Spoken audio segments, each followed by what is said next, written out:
নমস্কার, আমি সোমা। আমার আরও একটি নতুন ব্লগে তোমাদেরকে অনেক স্বাগত। কেমন আছো তোমরা সবাই? আশা করছি সবাই খুব ভালো আছো, আর আমরাও ভালো আছি। এই ব্লগটা ছিল আমার বৃহস্পতিবারের, আর সময়টা ছিল ঠিক 12টা। আসলে কালকে তো আমি ভিডিও ছাড়তে পারিনি, তাই আগের দিনের ভিডিওটাই আজকে তোমাদের সামনে এনেছি। সারাদিন ভিডিও করেছিলাম, কিন্তু ভিডিওটা সেইভাবে রেডি করে উঠতে পারিনি। আসলে শরীরটা একটু খারাপ হয়ে গেছিলো, আর তাই জন্য ভিডিও আমি ছাড়তেও পারিনি। বুধবারে তো সরস্বতী পুজো ছিল, আর বৃহস্পতিবার দিন সকালে এই যে সবাই গোটা সেদ্ধ দিয়েছে, তো সেই গোটা সেদ্ধই আমি এখানে বাড়ছিলাম খাওয়ার জন্যই। এই টিফিনের গোটা সেদ্ধটা আমার বাপের বাড়ি থেকে এসছে, আর সঙ্গে আবার ঘরে ভাজা মুড়িও পাঠিয়েছে। তো সেই ঘরে ভাজা মুড়ি দিয়ে গোটা সেদ্ধ খাওয়া হবে। আর এই গোটা সেদ্ধ দিয়ে মুড়ি দিয়ে খেতেই ভীষণই ভালো লাগে। এই গোটা সেদ্ধটা কিন্তু অনেকের বাড়িতেই হয়ে থাকে, তবে আমাদের বাড়িতে হয় না। ওই যে যা দেয় সেটাই খাই, আর এটা কিন্তু খেতে ভীষণই ভালো লাগে। এর মধ্যে সব রকম সবজি থাকে, তারপরে শাকের ডাঁটাও থাকে, আর অনেক রকম ডাল দিয়ে এটা করা হয়। আর এটা যারা যারা খেয়েছো তারা নিশ্চয়ই জেনেই থাকবে যে এটা কেমন খেতে লাগে। খুব সুন্দর একটা তরকারি এটা। মুড়িটা আমার শাশুড়ি মাকেই দিলাম, আর আমি এখানে দুটো রুটি নিলাম। রুটি দিয়ে খেতেও বেশ ভালো লাগে, তবে দুটো রুটি খাবার পরে আবার একটু মুড়ি দিয়েও পরে খেয়েছিলাম। তবে আজকে এটা খাবার পরে আর কিন্তু ভাত খাইনি, এগুলোই খেয়েছিলাম। আর টিফিনটা যখন খাচ্ছিলাম তখন কিন্তু 12টার বেশিও হয়ে গেছে, তাই এগুলো খাবার পরে তো আর দুপুরে ভাত খাবার কোনো কথাই আসে না। আর খেতে সেইভাবে ইচ্ছাও করছিল না, আর আজকে রান্নাও তেমন কিছু করিও নি, শুধু ছেলেটার মতনই করেছিলাম অল্প করে রান্না। আর শাশুড়ি মাও বলল যে আমিও ভাত আজকে আর খাবো না। টিফিনটা খাবার পরে বেশ কিছুক্ষণ সময় আমি কাটিয়েছিলাম, আর এই তো এখন কিন্তু বিকালের সময়। আর আমার ঘরের অবস্থা দেখছো, আজকে কি অবস্থা আমার ঘরদোরের। আজকে অনেক জামা কাপড় কাচা হয়েছিল, তার মধ্যে বিছনাটাও তোলা হয়েছে, তো চাদরটাও এখনো পাতা হয়নি। তো এবারই সমস্ত কাজগুলো সারবো।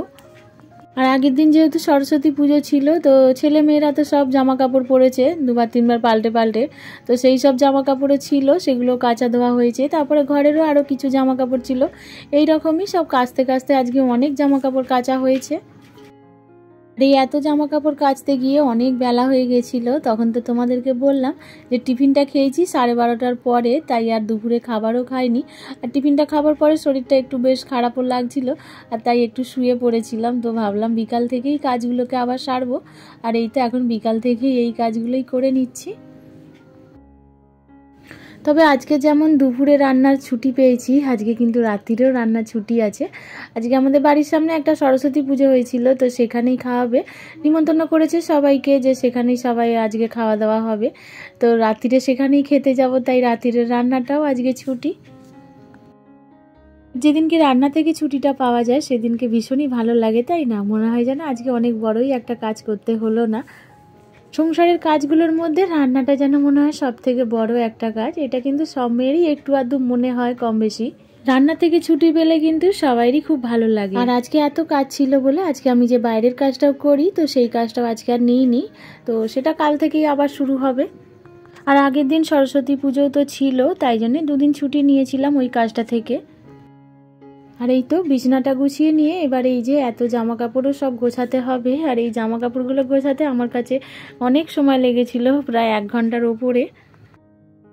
এই এত জামা কাপড় গোছানো, তারপরে আবার সেগুলোকে সব যেখানে যেমন ছিল তেমনভাবেই আলমারিতে তুলে রাখা। তো এই কাজগুলো করতেও বেশ একটু বিরক্তও লাগছিল।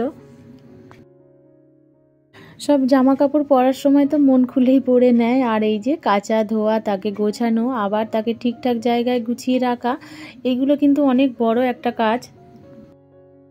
আর আজকে কিছু শীতের জামা কাপড়ও গুছিয়ে তুলে রাখলাম, কেন ঠান্ডাটা তো একদমই কমে গেছে, আর ঠান্ডা সেইভাবে লাগছেও না। তাই ভাবলাম এত বেকার বাইরে রেখেও কোনো লাভ নেই, কেচে ধুয়ে সেগুলো খানিকটা তুলে রাখি। আর আমার আলমারিতে যখনই জামা কাপড় গুছিয়ে রাখতে আসি তখন ভাবি যে কোন জায়গাটায় ঠিক রাখবো, কেন আলমারিটা পুরোই ভর্তি হয়ে গেছে জামা কাপড়ে, রাখার আর সেইভাবে কোনো রকম জায়গায় খুঁজে পাই না।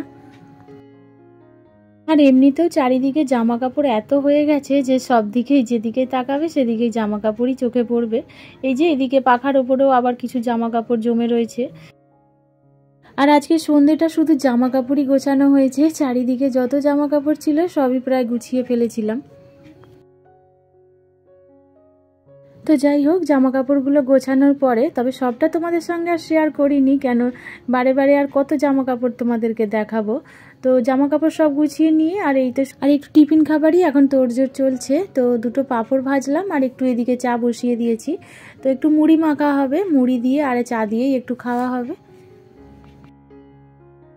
একটু পরেই তো ওখানে খেতে যাবার আছে, আর তাই জন্য সেইভাবে টিফিন কিছু করিনি, ওই হালকা করে একটু মুড়ি আর চা খাওয়া হয়েছে।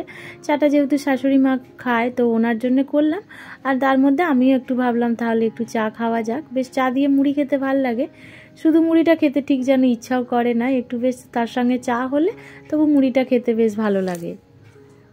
আর সকালে যে গোটা সেদ্ধ দিয়েছিল মানে আমার বাপের বাড়ি থেকে, তো তার সঙ্গে বললাম না যে ঘরে ভাজা মুড়িও দিয়েছে, তো মুড়িটা খেতে এতই ভালো লাগছিল তাই সন্ধেবেলা সেই ঘরে ভাজা মুড়িও আবার খানিকটা নিলাম। বেশ সেই মুড়িটা দিয়ে এরকম পাঁপড় ভাজা একটু চানাচুর দিয়ে মাখিয়ে খেতে বেশ ভালোই লাগলো। খুবই সাধারণ ঘরের আমি একজন, আর আমার কাজবাজগুলো খুবই সাধারণ। আমার ভিডিওগুলো তোমাদের কেমন লাগছে অবশ্যই একটা কমেন্ট করে জানিও। আর আমার ভিডিও যদি কোনো কিছু ভালো লেগে থাকে তাহলে প্লিজ একটা লাইক করে দিও। আর আমার চ্যানেলে যদি তোমরা নতুন হয়ে থাকো তো তোমরা চাইলেও আমার চ্যানেলটিকে সাবস্ক্রাইব করে আমার এই ছোট্ট পরিবারের একটু পাশেও থাকতে পারো। আর যারা যারা আমার চ্যানেলটিকে সাবস্ক্রাইব করে ফেলেছো তাদেরকে অসংখ্য ধন্যবাদ।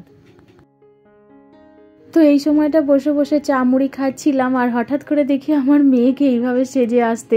তো প্রথমটা দেখে আমি বেশ খানিকটা ভয় পেয়ে গেছিলাম, সেই মঞ্জুলিকার মতন সেজেছে, একটা ভূতের বই হয়েছিল, তো ঠিক সেই রকমই লাগছে। কড়ির সেটগুলো কোথায় ছিল সেখান থেকে খুঁজে খুঁজে বার করে, আর তারপরে ওই যে ওই রকমভাবে পড়েছে, আর চুলটাও পুরো খোলা, আর এরকমভাবে সেজে এসে যখন সামনে দাঁড়িয়েছে আমি তো প্রথমে একটু ভয় পেয়ে গেছিলাম। আর এই তো সন্ধ্যেটা এইভাবে কাটিয়ে তারপরে আমরা চলে এসেছিলাম খেতে। এখন বেশ অনেকটাই রাত্রিরও হয়ে গেছে, আর একটু তাড়াতাড়ি এলাম, কেন দেরি হলে আবার অনেক ভিড়ও হয়ে যাবে। আর তাছাড়াও এসে দেখছি বেশ ভালোই ভিড় হয়ে গেছে, তো আমরা এসে কিছুক্ষণ দাঁড়িয়ে থাকার পরে তারপরে আমরাও খেতে বসে পড়েছিলাম। একটু বসতে হয়েছিল, তারপরেই আমাদের খাবার চলে এসেছিল। আর আজকের খাবারের মেনুতে ছিল লুচি আর আলুর দম, আর শেষে ছিল চাটনি আর বোঁদে। তাহলে চলো বন্ধুরা, আজকে রাতের খাবার খেতে খেতে আর ভিডিওটাও আমি এখানে শেষ করে আর তোমাদের থেকেও বিদায় চেয়ে নিচ্ছি। আবারও দেখা হবে নতুন ব্লগে। সবাই খুব ভালো থাকবে।